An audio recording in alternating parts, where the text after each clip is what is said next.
संशोधन कानून पर देश में तकरार जारी है। भड़काऊ भाईजान अपनी तकरीरों से माहौल बनाने में लगे हैं। तो मुस्लिम समाज का बोहरा समुदाय कह रहा है थैंक यू मोदी जी। और देश की सबसे बड़ी अदालत ने वक्फ संशोधन बिल पर सुनवाई करते हुए सरकार को 7 दिन का जवाब देने के लिए वक्त दिया है और वक्फ कानून पर स्टे लगाने से साफ इनकार कर दिया है। सुप्रीम कोर्ट का ये फैसला किसी के लिए राहत तो किसी के लिए आफत लग रहा है।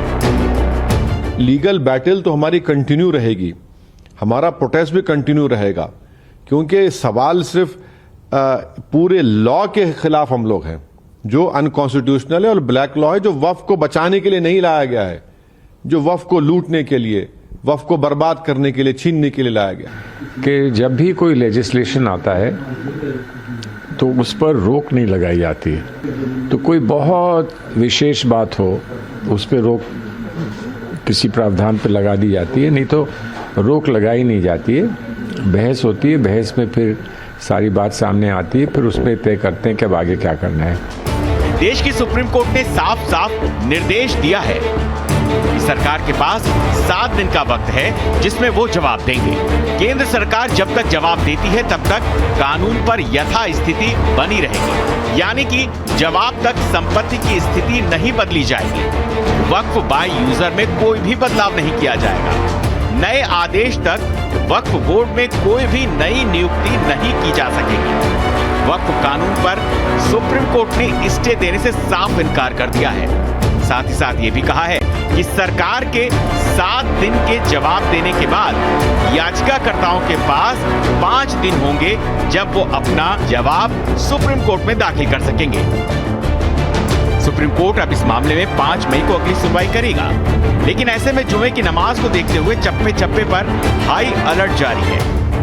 कि जो लोग चीख के कह रहे थे कि पूरा कानून गैर संवैधानिक है और इससे मंदिर दरगाहें छीन जाएंगी, मुसलमानों के धार्मिक इदारे छीन जाएंगे, तो उन बातों पर विराम लग गया, क्योंकि न्यायालय द्वारा इन 2 दिन में किसी भी प्रकार से इस तरह की कोई टिप्पणी नहीं की गई है कि जिससे ये साबित होता हो कि ये पूरा कानून गैर संवैधानिक है। वक्फ कानून को लेकर बोहरा समुदाय ने पीएम मोदी से मुलाकात की और वो कह रहे हैं इस कानून के लिए Modi ji thank you. Actually वक्फ का जो स्पिरिट है, आखिर ये किस चीज के लिए, किसके लिए, उसका अगर दुनिया को उत्तम से उत्तम कोई मॉडल दे पाएगा तो सैयदना साहब दे पाएंगे। लेकिन अब नई व्यवस्था में कानून के तहत तो दुनिया देखे, क्योंकि देखिए कल तक वक्फ के नाम पर क्या हुआ और अब देखिए कैसे हो सकता है। और जब गरीब से गरीब इंसान की दुआ मिलेगी तो उसकी ताकत अनेक गुना बढ़ जाती है जी। हमारा काम है ऐसे लोगों के हाथ में अधिकार देना, ऐसे लोगों के हाथ में व्यवस्था देना। तो इसके लिए हम इतनी बड़ी लड़ाई लड़ रहे हैं। वक्फ कानून देश में लागू हो गया है और योगी सरकार इस कानून को लेकर फुल ऑन एक्शन मोड पे है। तभी तो इस कानून को लेकर पहली FIR बरेली में दर्ज कर ली गई है।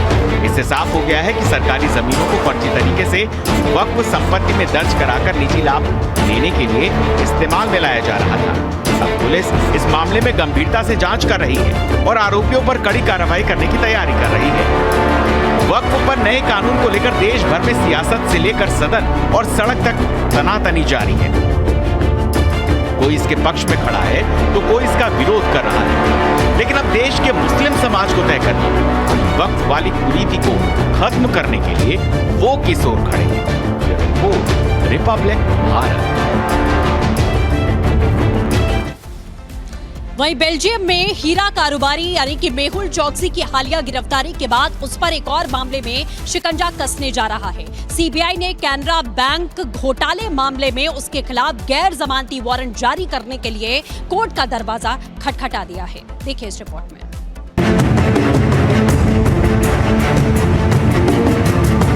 भगोड़ा मेहुल चोकसी, जो कि एक ही रात में डायमंड किंग से फ्रॉड किंग बन गया था और विदेशों में छिपा फिर रहा था, आखिरकार उसी भगोड़े मेहुल चोकसी को बेल्जियम में गिरफ्तार कर लिया गया और अब मेहुल चोकसी को भारत लाने की तैयारी है, जिससे उस पर भारत में मुकदमा चलाया जा सके। वहीं अब मेहुल चोकसी पर सीबीआई का भी शिकंजा कसने वाला है। सीबीआई ने चौकसी के खिलाफ गैर जमानती वारंट जारी करने की मांग की है। मेहुल चौकसी पर केनरा बैंक के साथ धोखाधड़ी करने का आरोप है।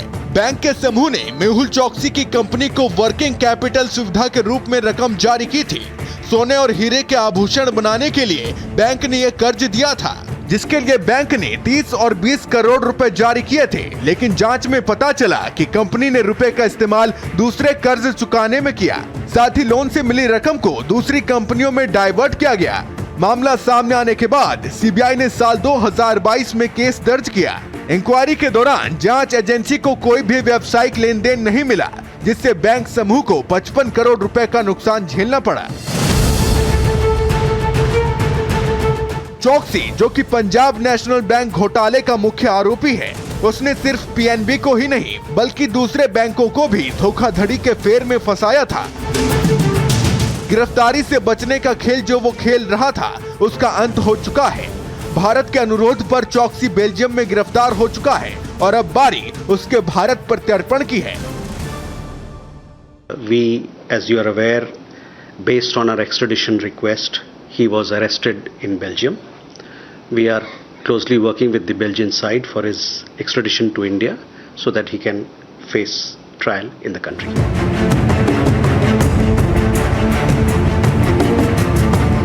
मेहुल चौकसी के भारत प्रत्यर्पण की कोशिशें तेज हो चुकी हैं और उम्मीद की जा रही है कि जल्द ही तहव्वुर राणा की तरह ही मेहुल चौकसी को भारत लाया जाएगा, जहां भारतीय अदालत में उसका हिसाब किताब होगा। Bureau report, Republic Bharat. वहीं महाराष्ट्र के संभाजी नगर में महाराणा प्रताप की प्रतिमा का अनावरण होने जा रहा है। यह प्रतिमा इसलिए भी अहम हो जाती है क्योंकि देश में राणा सांगा को लेकर लगातार विवाद जारी है। ऐसे में औरंगजेब की कब्र वाले शहर में महाराणा प्रताप की प्रतिमा लगना एक नया इतिहास लिखेगी। देखिए इस रिपोर्ट में।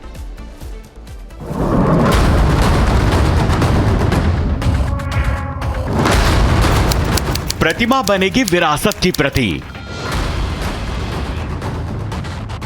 मुगल शासक औरंगजेब की कब्र ये बता रही है कि ये वो ही शहर है जिसे कभी औरंगजेब के नाम पर औरंगाबाद कहा गया था।